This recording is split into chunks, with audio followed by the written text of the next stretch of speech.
Y'all are really good at peer pressure.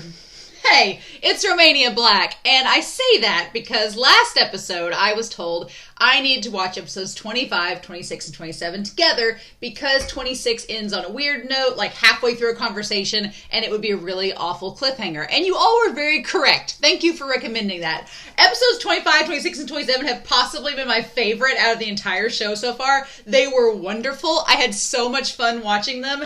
And so, yeah, that happened. And then on Patreon, I'm just now getting around. Episodes 25, 26, and 27 just came out on Patreon. I'm just getting around to recording this a little later than usual.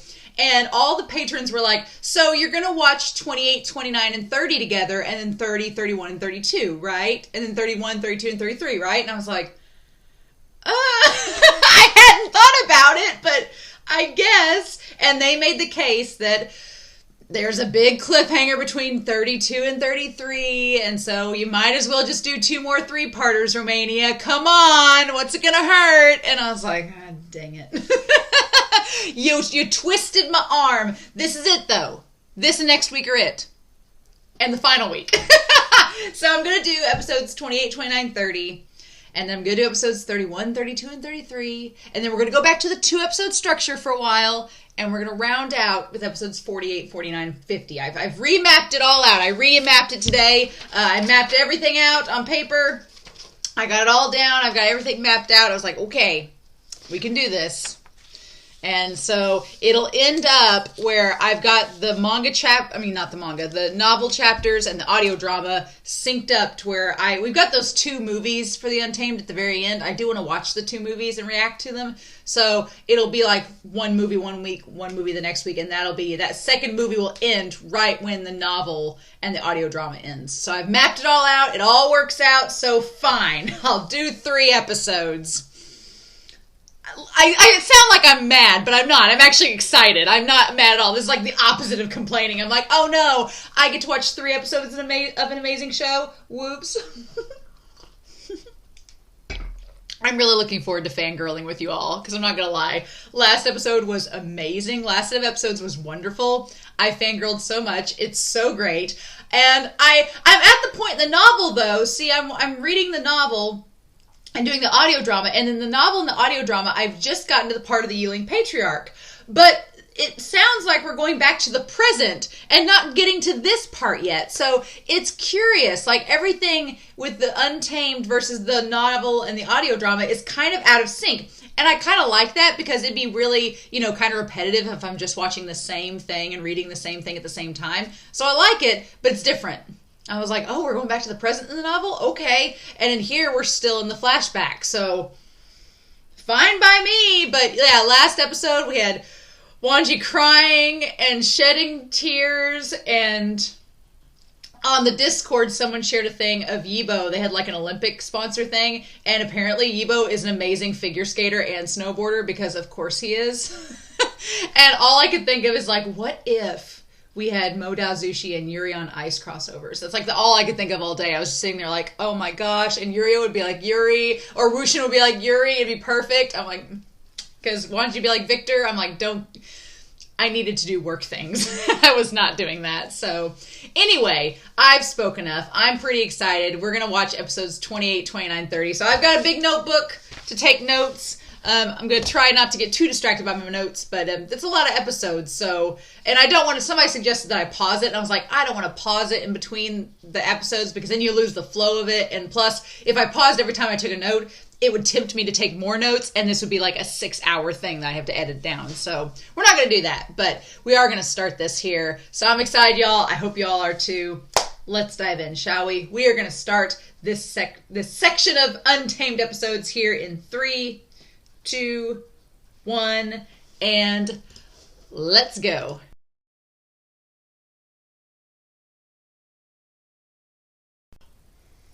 Oh my god!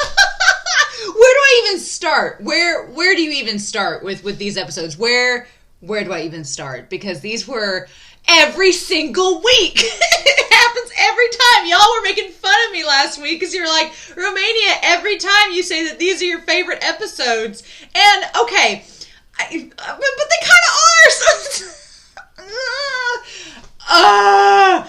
Oh my gosh. There were, don't know. There were a few parts in these 3 episodes that I was like, okay, you could speed that up just a little bit. There was a few parts. I'll make note of what they were, but that whole end scene, the tension, it's just like you could slice it with a knife, how tense it was. And Yao, God, I forget just how good Yao's actor is until he comes onto the scene and he just he steals every scene he is in. He steals every scene. His facial acting and the micro expressions, there were so many little tiny ones, like in the last 10 minutes of episode 30 that I was like, oh my God. I'm glad y'all convinced me to watch these 3 together. They needed to be, they kind of bookended each other really nicely. And that was good. I was like, okay, these 2 episodes bookend each other. These 3 bookend each other really, really well. So that was good. And then next week I'm going to watch, Zishuan's going to die in the next ones, isn't he? No! It's all downhill from here, isn't it? Crap. Yep. Zishuan's going to die in the next set. Great. The beginning of the end. There's so many moments in here that as I was watching, I was like, I can't wait to read the novel and to see how that is in the novel. Because there are parts, this is all combining seasons 2 and season 3 together of the Donghua. And there are parts that I was like, okay, I saw that in the Donghua. It's going to get expanded upon. Yes. And then there's parts that I'm like, okay, this was not in the Donghua, so I'm assuming we're going to get it expanded on the novel, perhaps. Because the Untamed has actually done a pretty good job of staying pretty faithful to the novel as much as it can. But in the novel, we just finished the Yiling Patriarch, and we're about to go back into the present time with Yao and all that, and then I guess we're going to flash back to Zishuan and Yanli dying and all that too, so... The novel is very odd because it goes back and forth in time so much, which is fine, but I do like that the Donghua and the Untamed kind of spend bigger chunks in one time span before going back and forth. The novel just flits back and forth like we're here, we're there, and everywhere. And the Untamed and the Donghua kind of keep it more focused. But they all do it differently and they all do it very well. So yeah, God, that whole beginning scene with Cheng and Wuxian. Cheng and Wuxian's actors, Zan and Cheng's actor, they're so damn good. They're so good. Like, Zan is Wuxian. We've talked about this in the comments, but I can't picture anybody else being Wei Wuxian now. I can't. There's no other actor that I think could play him like Zan. I think Zan's perfect for him. Everything, it's very rare that you find an actor to play a character and it's exactly like you imagine it in your head. And reading the novel, I picture Zan. And I picture Yibo is the same way. But there's something about Zan that is absolutely pitch perfect for Wuxian. Like Yibo has grown on me as Wangji, and now I think he's perfect for Wangji. But if I'm being honest, when I picture Wangji in the novel, I picture this cross between Yibo and the Donghua version. I picture like this merging of the two. When I picture Wuxian in the novel, I picture Zan. Like, that's the difference for me, personally. And Zan's he's perfect in it. It's absolutely perfection. I can't. So yeah, that whole scene, and the idea of Wuxian tying back to the Zhang motto of to attempt the impossible. He's like, and the tragedy of this all is that Wuxian can't go home. He can't leave because there's no future for him as a cultivator. His sacrifice to save Cheng has tied down everything. He can't go back to being a cultivator. He doesn't have a golden core anymore. So he can't do that. And he can't go back to the rest of the world because they're going to try to get the tiger amulet from him and they're going to kill all the wind. So Wuxian's like, what do you want me to do? He's like, I love you and Yanli, but he's like, I can't leave. I can't abandon these people that I've come to protect, that I said I would protect. It's like Wuxian made a promise and he wants to keep it. And Cheng is so torn. And it's so frustrating because there's Wuxian on the one hand who cannot tell anybody about the golden core being missing. And so he's stuck. Not that he's stuck, but he's with the Wing Clan and he can't leave. And then you have Cheng who wants to help his brother, who wants to help Wuxian, but he's the clan leader now. So he thinks he's tied to this sense of duty. And it's like they can't be the heroes that they set out to be because of the circumstances surrounding them. And it's heartbreaking. And God, when both of them like shedding tears, it's like, what can you do? And I like that throughout this, what I loved about these episodes, in the last in the last set of episodes, Wuxian had he had gone downhill. Like he'd become the Yiling patriarch, and the resentful energy and everything had taken a toll on him, and it had really affected his heart and his temperament. But when things calm down, he gets back to his normal self as much as he can, right? Given the circumstance. So when he tries to be normal around Qing, and Qing is not receptive of his trolling, for the record. Not receptive at all. Mm-mm. But yeah, that's the one thing I hate about this, is that Wuxian loves his sister, and he sees later on, he makes that connection between Qing and Ning, and he loves his sister, and he wants to see her, but it's that's a heartbreaking thing, is that he chooses to stay with the Winds because he has to, not only literally, but because he feels this sense that he needs to, but in doing so, he does sacrifice being with Cheng, and he sacrifices being with Yanli. And that's hard, because his sister loves him. It's I can't imagine going for a whole, a year and a month, right? A year and a month, and not seeing your sister that you've been with since day one, and everything they've gone through, losing their family. He hasn't seen her, nor has anybody reached out to him. That's the thing. When he finds out about the wedding, it's through Wangji. When he finds out about baby Ling, it's through the passerbys. Nobody contacts him. And that's the heartbreaking thing, is that Wuxian feels left out, he's been abandoned. Nobody's reaching out to him. And it's kind of a two-way street. Wuxian abandons them, and they abandon him, in a sense. So it's hard, right? But yeah, and Qing tells him to go home, but it's girl, he doesn't have a golden core. That's not going to work. But she's resigned to the fact that she doesn't think, she's we're going to die. So she's resigned herself to the fact. I think Qing believes that this is all temporary, that it's a ticking time bomb. It's only a matter of time, but they're going to enjoy it while they can. I think that Qing kind of sees the writing on the wall a little bit. And her giving back the comb to Cheng. That part got me, because when she tells him, she's you gave me this comb. She's but would you be willing to keep us safe? Would you be willing to not turn us in if you could? And Cheng can't do that.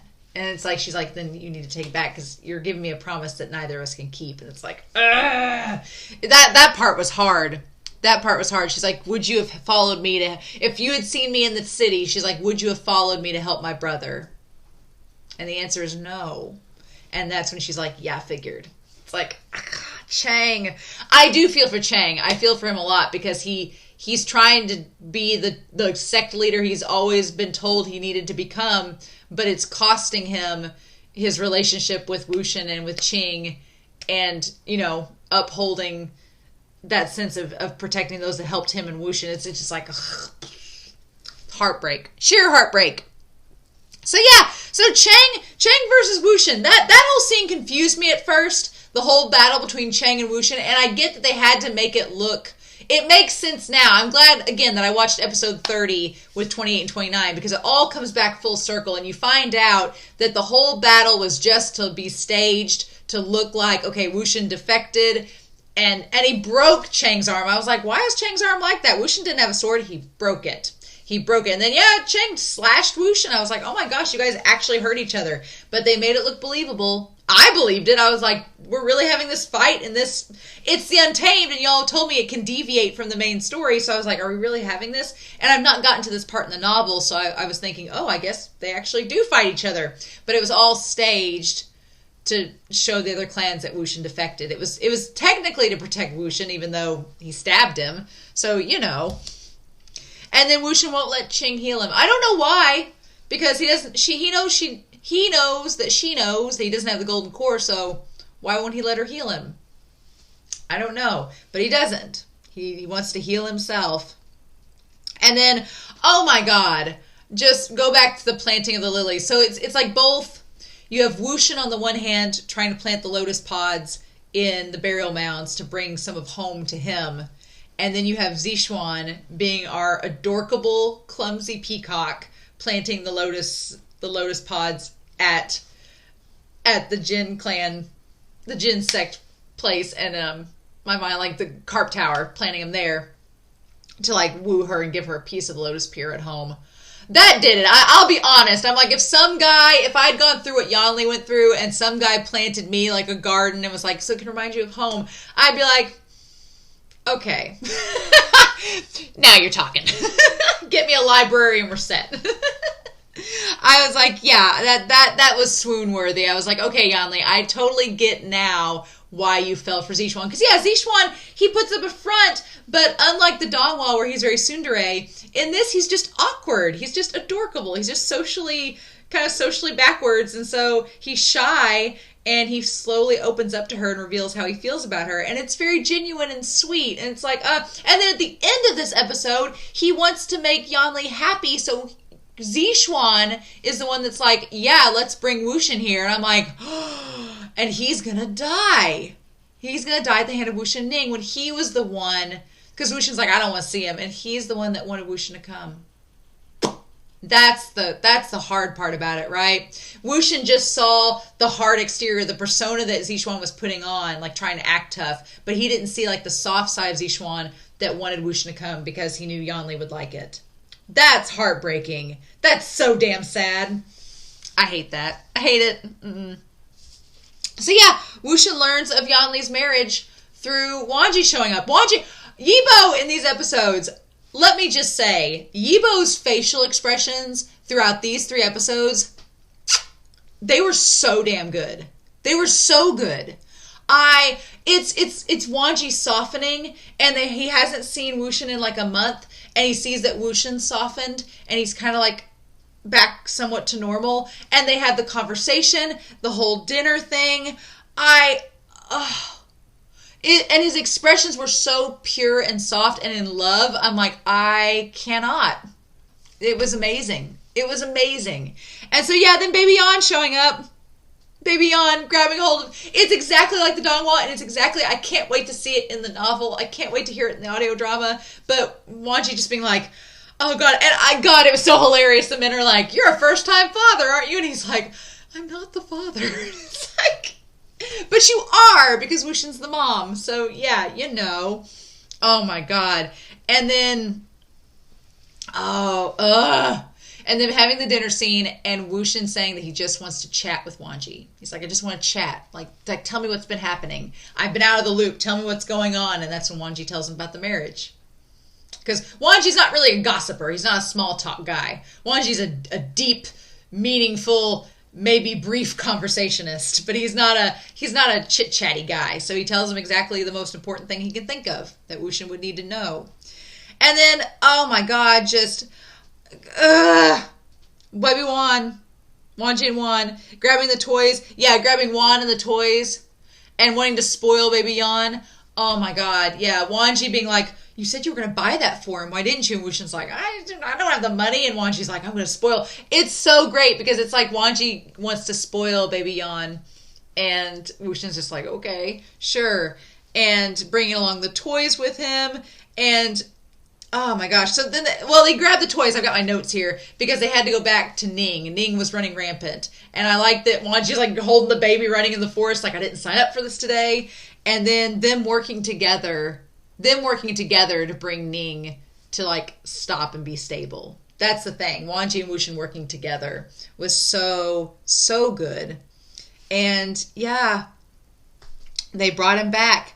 And then Wangji goes to the burial grounds and see, I love that whole scene because the look on Yibo's face as Wangji like looking around the cave, he was like, this all needs to be redecorated. And I just love that he like questions the title of it. And of course, in traditional Wuxian fashion, the title of the palace, the Demon Subdue Palace, it's all a joke. It's like Sweebian. It's a joke.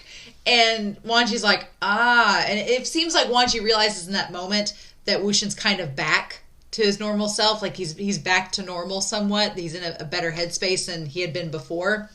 And then, yeah, I like the idea that in that moment where Wuxian kind of faints, and Wangji, of course Wangji catches him. Of course he does. That Qing goes and gets the stuff for him. Wangji seems to like Qing. He does not find her threatening. He's not jealous of Qing. He sees her as non-threatening, which to me is a sign that there is no intimacy between Wuxian and Qing. Now, if Wangji's not jealous, no chance. He sees them as besties. They're just besties / sisters. And of course, I think Wangji would like Qing because, you know, they have similar, like, stern yet reasonable personalities. But yeah, unlike Mian, Wangji doesn't care that Qing's there at all. And then that sign where they offered him the water and Wuxian was like, where's the tea? And Ning's like, we have no more tea. And Wuxian's like, well, we're not expecting any guests, so I guess that's okay. It's like, just showing like what state that they're in. And Wangji's like, You can tell Wangji feels like a little bit of guilt there, seeing that these are just people trying to survive. And Wuxian's just trying to help them. And there's nothing malicious going on here, right? The way the rest of the world has painted it, you know. But yeah. Oh my gosh. Wangji and Yan, Wuxian with... And he tells him, when they're all sitting there, like him and Yan and Wangji, as Wangji's leaving, Wuxian's like, what choice do I have? And Wuxian can't tell him about the golden core. I can't wait for that all to come out. Like in the Donghua, the golden core reveal in the Donghua I thought was amazing, but I have a feeling in the novel, in the audio drama, and in this, it's going to be amazing, and I cannot wait. I cannot wait. It's going to be so good. So good. I'm so excited. Yeah. But Wuxian's like, what choice do I have? He's like, is there a choice that I can make that will allow me to go back to the Lotus Pier, to be with my family, but also guarantees that the winds won't get killed as soon as I leave? He's like, is there an option like that on the table? And there isn't. There isn't. The only thing keeping the winds safe from Daddy Jin and his people killing him is the fact that Wuxian's there. That's it. Wuxian's like, I can't leave them. And he's like, unless you have a way that I can do that, then I can't do it. I have to stay here. And it's like, and yeah, and Wangji watching him and Yan walk away, my heart, it's so sad because Wangji loves him and he wants to do what's best for him, but he knows where Wuxian's coming from. And Wuxian's like, I just got to do my sense of justice and do what's right by me. And Wangji understands that. It's like, so sad.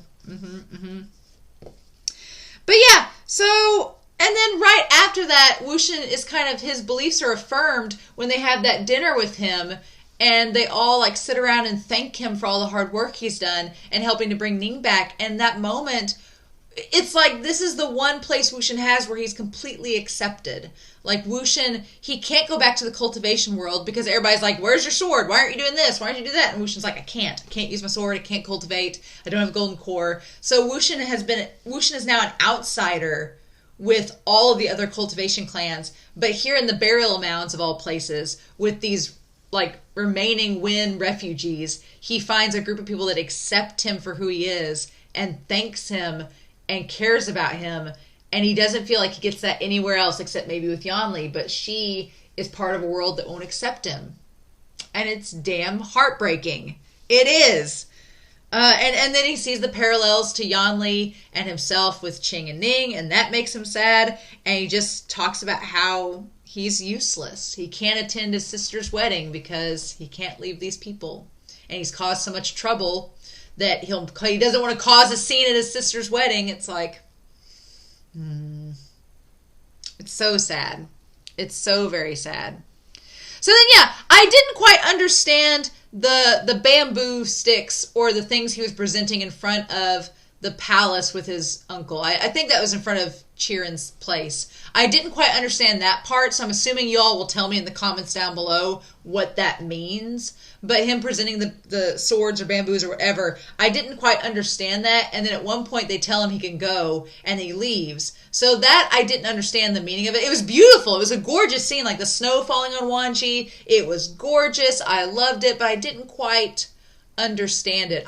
The point earlier on in the bar where Wangji got mad and slammed the teacup down and spilled the tea, I was like, because they were making fun of his man. They were talking slander about his man, and he didn't care they spilled tea on him. He's like, excuse me, don't you talk about Wuxian. But yeah, that one part I didn't quite understand, so I'm assuming in the comments you guys will explain that, or if it gets explained in the novel, I'll find out in the novel, whatevers.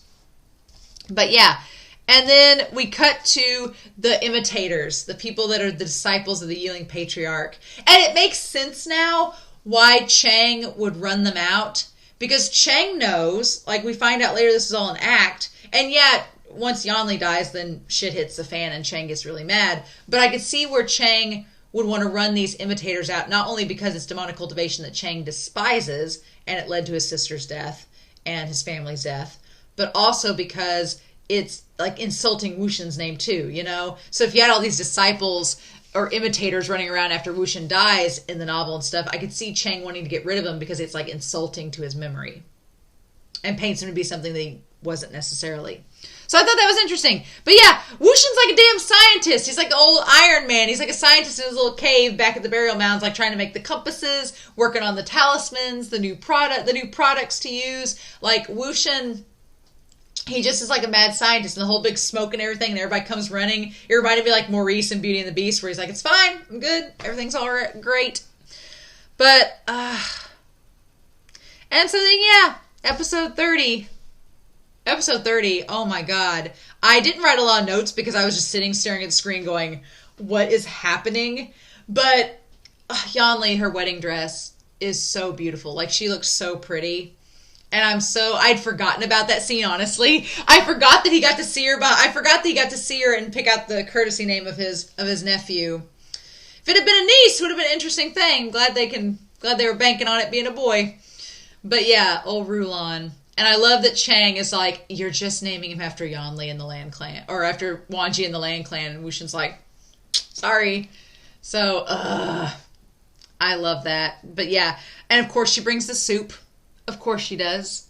And she asked Ning if Wuxian was happy, and we didn't get to see that conversation. So it makes me think that later on, we're going to get to see what Ning said to her. Because I think it's important, one, that we saw Ning talk to her, right? Because they're going to say that Ning killed Zixuan. She's going to be like, that guy? So I think it's good to know that she's going to get to see that, but also that she got to have that conversation with Ning. But also we didn't get to see that conversation, so it makes me think that it's going to tie back to it later on. So I don't want to know what it is yet. I don't want to be spoiled, but I have a feeling we're going to tie back to it, and it's going to be very, very interesting. But yeah, so...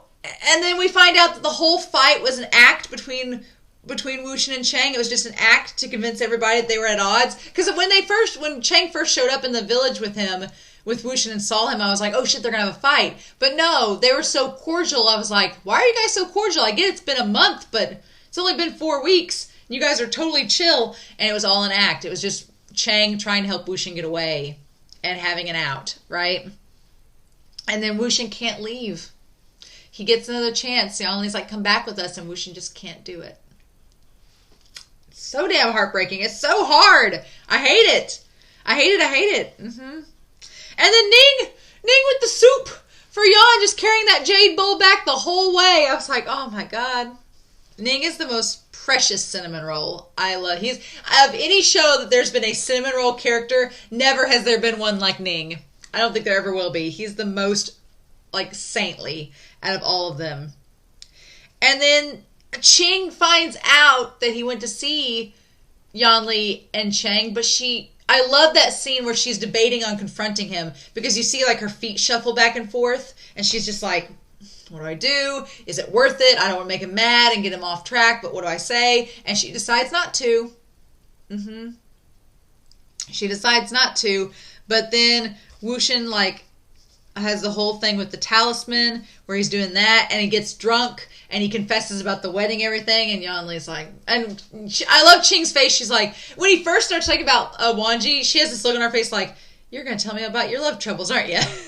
And then he talks about Yanli and the wedding and stuff, and she's like, And then they try multiple times, like through Yan, through her, to tell Wuxian he can go back and just leave them, but he knows that as soon as he leaves, they're going to get attacked, and so he can't do it. He just can't do it. And then, yeah, oh my god, Yao the wedding planner. I need a wedding planner AU where Yao's job is to plan weddings, and it's just a thing. Because it's such a trope, it's such a meme that Yao wants to plan the best parties. He's never been invited to a party his whole life, so now he wants to host them.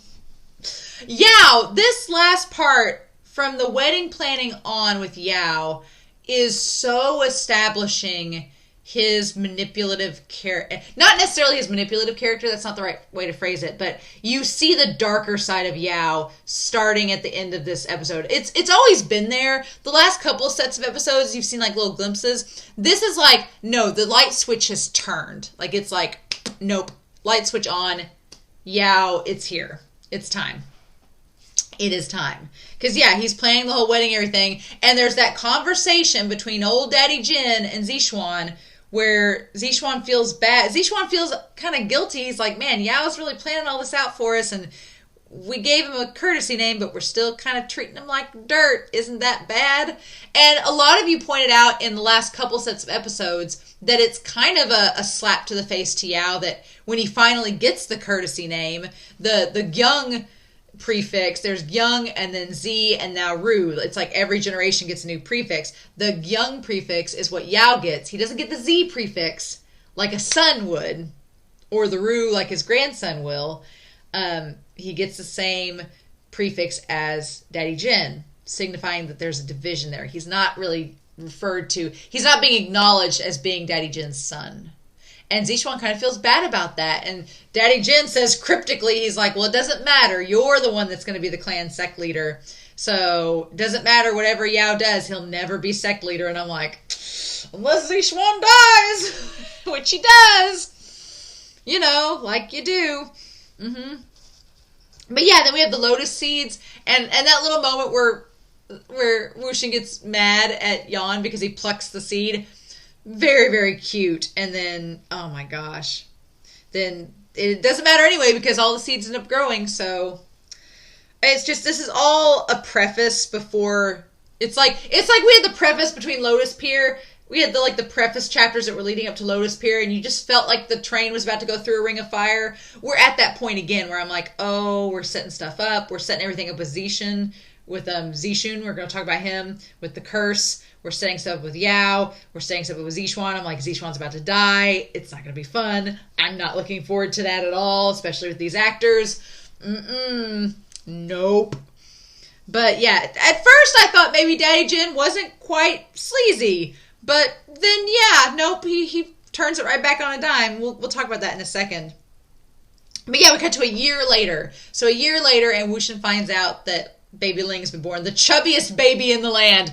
Yanli girl. I don't think they had C-sections in this story, so you gave birth to a very healthy baby. Girl, hope you had a good midwife, because that baby is huge. But yeah, he has like a little dot and everything, and he has his dad's giant head. It's cute. But yeah, Wuxian gets so excited that he knows he has a nephew, but he gets so excited and then so sad because he's like, I can't see him. So then this whole scene at the end of this episode, oh my God, I wanted to go back to it because it's so damn good. For the record, I love Yao's actor a lot. I don't want to see him up close to the baby rattle. That was a little freaky, a little creepy. So then I love that this guy interrupts, and there's moments in these last like 10 minutes of this episode where Yao gives like the most sinister dark look, like, why are you here? And I love that he just had the rattle with the baby shaking it, making all this noise. But when this guy shows up to announce that Wangji and Jishin have showed up, he's like that was going to make a difference. Like it was going to make a difference. I love it. But yeah, there's a moment here. Where Daddy Jin is holding baby Ling. And he's looking like the proud grandparent. He's so happy. And oh my God, I'm just noticing that Ling, he already has like a gold wristlet. This baby's like 5 days old and he's already got bling. Jin clan, spare no expense. Our babies will be bedazzled, whether they like it or not. So then, yeah, this moment is so telling that you have old Grandpa Daddy Jin, Granddaddy Jin, holding baby Ling. And Yao looks back. And he's like so heartwarming. And Yao's like, he has such a beautiful smile. And this moment, like the body language and the expression on Yao's face, where he's like, you know, Wangji and Jishin have showed up. You should go greet them. Can I hold Jin Ling? Can I hold him? And Daddy Jin says, no. Do you know how to hold the baby? You might drop the baby. And he gives it to the wet nurse instead. And says right in front of him, he says, hold the baby. Only you can hold him. No others are allowed. And that look that Yao gives him is so cold and sinister. Just that, you don't trust me at all. After a whole year, you don't trust me with the baby. You don't trust me anywhere near him. Because technically, baby Ling, if something happens to Zishuan, baby Ling is going to be the next clan leader. And that look, that look of, after everything I've done for you, you still don't trust me. Oh my God. So, it's so good. So good. And then, yeah, just that stare. He just stares at him. He just stares at him. I'm just like watching this scene. He doesn't smile. Daddy Jin has no clue, and he just stares at him. And he's like, why do you rush me? There's no need to hurry. Like, he's just displeased with him still. And him, like, crunching on the baby toy. Ugh! So good. So good, this scene. This scene is so damn good. And just the body language, everything. So, yeah. So then, Wangji shows up. Wangji shows up with Jishin. And he's in white again. Like, Wangji's in white, but he has the blue underneath. So I'm like, are you in mourning? Or is it just like your formal baby, your baby shower attire? Right? Interesting. But yeah. And so then, yeah, Wangji is the one that first suggests that Wuxian come. Because Wangji's like, he knows how much this means to Wuxian. And he loves Wuxian, so he wants him to come and be able to see his nephew. And, of course, Jishin is like, no, he's like our mortal enemy. Why would we do that? Why would we invite him here? And then I love that Wangji's like, he's not an enemy. I love this whole scene of him questioning, like, he's like, and Zishun's like, do you not know what he did? And Wangji's like, he didn't murder anybody that we know of. And I love that Jishin's like, let me speak. He like tries to be the peacekeeper in all of this. He tries to be the middleman. Jishin tries to be the middleman to kind of clear the air and like ease the waters, right? And Zishuan, I think Zishuan knows that Wangji's right. Zishuan knows that Wangji's right, and he's just trying to find a way to phrase it. And so Zishuan kind of uses Yanli as an out. He's like, well, my wife would really like to see her brother and would like him to see her son, so surely we can invite him. Like, Zishuan and Wangji are trying to do the right thing, which is very in line with their character. And Jishin is trying to be the peacekeeper, make everybody happy, which is kind of in line with his character. And Zishun and Yao are like, nope, bad idea, we should not invite him. But then Yao gets an idea, an awful idea. And this whole scene, and I'm sorry, but that moment where Jishin, like, when he does the whole bow and Jishin, like, cups his hand, I was like, are you kidding me? Giving us all the hand-to-hand contact in this series. It's so great. And then old Daddy Jin gives this big old monologue and it's like blah, blah, blah. And then they suggest that, okay, Wangji, what Yao's like, Yao, you can tell that the gears are turning in Yao's head and he's like, okay, how do I spin this? How do I make this work in my favor? What can we do?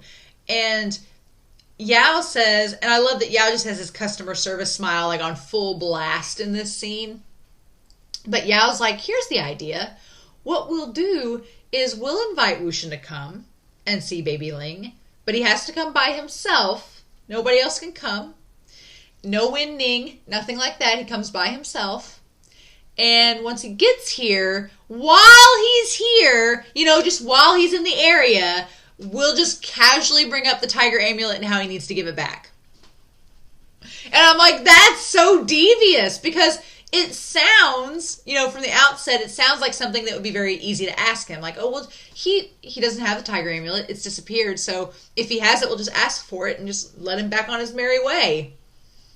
But Wangji knows that that's a terrible idea because he knows how Wuxian feels about all of this. And he's like, that's not going to go as planned. And just the look of panic on Wangji's face, like throughout this entire scene, the look of panic where Wangji's like, no, this is bad. We should not do this. It's a trap. It's a trap. And Wangji knows that it is. But he can't say anything to refute it because that would give stuff away. And so it's just, ugh. And oh my God, Yao to Wangji. When Yao turns around to Wangji to go up to them and says, you give him the letter. Would you be the errand boy with the letter? You can do this, right? And Jishin smiles like, look, Wangji, look, Yao had a great idea. He's going to have you take the letter to your boyfriend so you guys will get some one-on-one time. Wink, wink, nudge, nudge. And That's not what Yao is thinking. Wangxi's like, oh, this is a bad idea. I'm basically luring my boyfriend into a trap. Cool. Great. But, oh my god. And then, of course, Yanli's happy because she's going to get to have Wuxian come over and see their baby. So she's happy about all this. Little baby Ling, oh my god. So cute. He's so cute. Oh, and of course, we show them like the happiest couple ever, and she's like all in the Jin robes and the gold. She does look good in yellow. It does look pretty on her. The gold and the pink lavender tones, they look really pretty on her. But yeah, so yeah, they do look so happy and in love, and it's like, it's a shame you both are gonna like die within 5 episodes, probably. No. And then Zixun. So here's the question. Zixun has the curse, the spotted curse on him. Did I'm pretty sure Yao gave him the curse, right? Or Sushi gave him the curse. I'm trying to remember. Don't remind me, because I'm about to read this in the novel, so I'll get reminded of later on. It'll all come out in the wash. But I can't remember if it was Yao that gave him the curse or what the deal was. But he has the curse. He has the boils and stuff. It's all spreading to him. He's going to blame Wuxian for it. But Wuxian didn't give him that curse. I love his acting, though. He's like just trying to like hide it, but he clearly feels bad. And then, oh, Yao. Damn Yao. Yao just like looks like a freaking velociraptor that just cornered his prey. He was like, oh, yeah, look at you. Huckleberry's like, velociraptor? Who'd you say? I know. We're talking about the Untamed. And then just like his intense stare where he's like, what's wrong? And then, yeah, and that line, when he turns around, he's like, Zixun. He's like, why, do you have any personal grudges against young Master Wei? Because I'm sure Master Wei caused all this. And then he's just like, what'd you say? That ending was so perfect. Oh my god. Yup. That was great. Great ending of this episode. Oh my god. So yeah, Zixuan's gonna die in the next set of episodes, I'm sure. If I'm remembering the Dongwall right, I'm sure. Yay. I'm not looking forward to that, especially after we've built these last 3 episodes up showing he's not a bad person, but actually a good guy. Sure. The question is, I can't remember. I remember that after Zixuan dies, that's when they raid and they get Qing and they kidnap her and take her away and they burn her alive. Not ready for that either.